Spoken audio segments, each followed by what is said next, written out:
nothing better than John Callie's with the pointer. Oh, exactly. You know, like he is. There's, you know, Warren Johnson, of course, is the professor, but John Callie's the professor. There's multiple professors, and what an informative segment. Welcome back to the Engine Performance Expo. Joe Castello, Lake Speed, Rick from CP-Carrillo. Like, it's been going great, Rick. Obviously, we got some products we're going to talk about, but your thoughts on the expo so far? Got into the mix yesterday. I've had a great time. What about you? I think it's really cool. I've done a few of these deals where it's just the camera and you, and I don't do well. I kind of lock up. Anybody that knows me will say I got a gift for gab and I like to tell stories and whatnot, but the camera and me don't get along. This is cool because you guys can share the pain with me, but you're kind of seasoned professionals, so we make it easy. I really like the round table. They're great, format. aren't they? It's just like the guys sitting around over a beer talking about technical stuff, racing in general, all this, and it's just, you know, with a camera on us, but I think probably everybody, it's just a more comfortable setup for them. So I think it's really cool. It lets everybody else kind of be that fly on the wall to hear those conversations you wouldn't get to hear otherwise. Exactly, yeah. Well, and when it's direct to camera, you're trying to keep it going. Sometimes there are points that have to be made and things need to slow down a little bit, and people will. And for those who want to see that roundtable, you can go back into the archive and watch all of this. That's a great benefit. I know I'm going to go back and watch a lot of it. You blew my mind yesterday with, I mean, I know CP-Carrillo is big. Right. And being at the NHRA, there are so many cars and teams that you guys sponsor and help out. Right. But some of the numbers you dropped on us yesterday about just the scope and the scale of the business surprised me. Just huge stuff. I know we got some parts and pieces, rods and pistons, but you guys have got a tremendous industry over there. Yeah, it's really grown. I went back out 1st of June this year. Cindy's like, you got to come back. Just the 6 years since you've moved to North Carolina, I mean, we've grown incredibly. There's way more, you know, machines, the old OEM things growing like crazy. It's crazy. So I spent my first 18 years or so working there, and I was blown away by how much it's grown just recently. Well, me and Hartford went and took a tour in early July, and Matt was blown away. And I had seen it about a year before, and I was even blown away how much it happened in a year. I mean, it is jaw-dropping technology at CP-Carrillo. I mean, it's amazing. Well, when customers ask, you know, about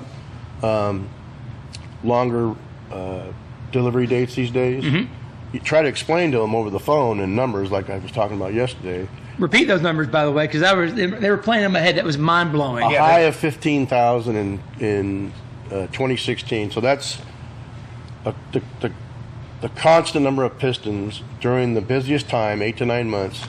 It never goes below that number. So 15,000 in 2016, 44,715 this past That's February. 15 to 45, essentially. That's crazy. And so the work has tripled, but the only way to keep the delivery times the same is you have to triple your production. And nobody can triple. You can't grow your production 300%, you know, in 1 or 2 years. So, but I wish I could almost like the old Star Trek shows. Yeah. Beam me up, Scotty. Oh, yes, sir. If you could beam each customer into the machine shop to see that. Yes. And the few guys they come to California, you know, for the World Finals or the Winter Nationals, and they come and have a tour, then they get it. Yeah. You know, it's we used to have a guy who used to joke, we don't have coin-operated piston machines. We just can't go out there and put a quarter in one of them and have pistons drop out of the bottom. It takes a little while to make some of this stuff, and especially when you're trying to do a really good job of it. Well, you know, to that point, right? A piston like this that has vertical gas ports in it, obviously high compression. I love the thin ring grooves. That's really nice. Yep. And explain what this little bit of blueness right there is. Now, we highlighted that with the marks a lot. We lay the pocket back because this is the fast side. The air and fuel coming off the intake valve during overlap. If it hits the valve pocket radius, it can separate air and fuel. So you got to put more fuel in to try to make the same amount of power. Anytime we can get a more efficient, I call it air fuel management setup, which is this, and this improves cross flow, by the way. You can make more power with less fuel in. Typically, when you clean up the air fuel mixture, you don't have to light it off as soon, so you can pull the timing back, which is always worth torque and power. So this is a shelf part. Comes just like that. Pistons, pins, rings. Yep. Spacer rails in this case. And this is what we call a bullet piston. Oh, that's a bullet. Yeah, so this is our Sportsman bullet line. When the market dropped in 2008, we were trying to figure out a way to not fill our pockets better, but help ease some of the pain for the consumer. Right. So by buying a piston with we call it a forged side relief. In other words, the side relief's not machined, it's as forged. Yep. And without having to do a bunch of internal milling for lightning, we save money because we're buying more of a net piston. Right. So we don't have to do as much finish work to. Less machine time, less machine cost. time, CNC time, that's money. Shelf piston. So Joe, this is crazy, right? This is the same, and these pistons are made on the same equipment as a current Pro Stock motor, Formula One. Yeah. There's no, we don't cut any corners in machine work. You're not like, oh, that's building over here, makes the shelf stuff. No, it's all the good stuff's over here. It's all the same equipment. That's the thing. Well, the other thing too, before we run out of time, is obviously you guys, we had the rods from my dad's engine, which are old Carrillo rods from 1998 that Richard even said he probably had machined the small ends on, and they're still running great. Right. I never think about you guys in aluminum rods. And you were saying some things to me earlier today about this design here on the cap that was really interesting because aluminum rods and CP-Carrillo just don't go hand in hand, but obviously they probably should. Well, one of the original Calvert brothers who helped start CP, and the C in CP stands for Calvert. Yep. We had purchased Carrillo in 2008, and so especially in drag racing, we were always finding ourselves trying to convince aluminum rod fans to run steel rods. Right. And so in a sales meeting, Dave says, well, we make aluminum pistons, we make steel rods, why can't we make aluminum pistons and let them have a choice? Yep. So we went to work. It just so happened at the same time, all other rod companies other than Vinolia at the time had a plate rod. And so plate rods, much like billet pistons and cranks, it's the extruded raw material and you machine the part out of it. Yep. That's okay, and that material has some grain structure because it's been extruded into the primary shape. But when you forge a part, whether it's a crank, a rod, a piston, you're taking dies and smashing the aluminum into that shape, and you move the material and increase grain structure. Right. And which grain increases flow. strength. Yep, which increases strength. So contrary to popular belief, forged parts are stronger than billet parts.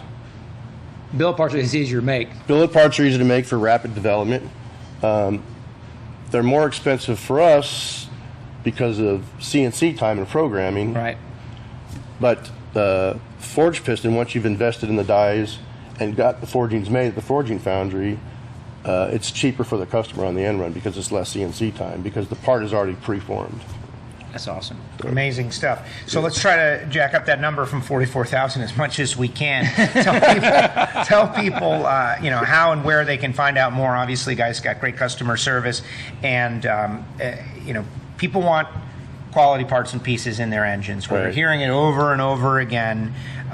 If you're going to go through all of this, if you're going to go on a drag and drive, if you're going to be baking in heat, things got to last. And so people want good quality stuff. Rick, where can they go to find out more information about CP-Carrillo? Well, they can call us at the shop. I don't know if I give the number here or not. Sure, yeah. 949-567-9000. Give that again. I was talking over you. It's 949-567-9000 is the California number. You can ask to speak to any of the sales guys, including Ric Panneton. That's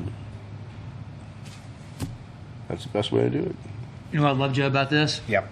So here's a high horsepower piston, a shelf piston, with a 1 millimeter, 2 millimeter ring package in it. They know. I love it. They know. It's not just us saying it. Right? They know. We know. Yeah, yes, exactly. You don't need a 16th ring if you're making big horsepower. No. And we will prove that later today. Stay tuned.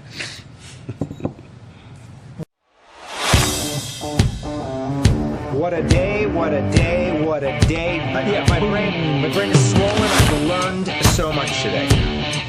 They told us, don't start cars. We are not going to listen.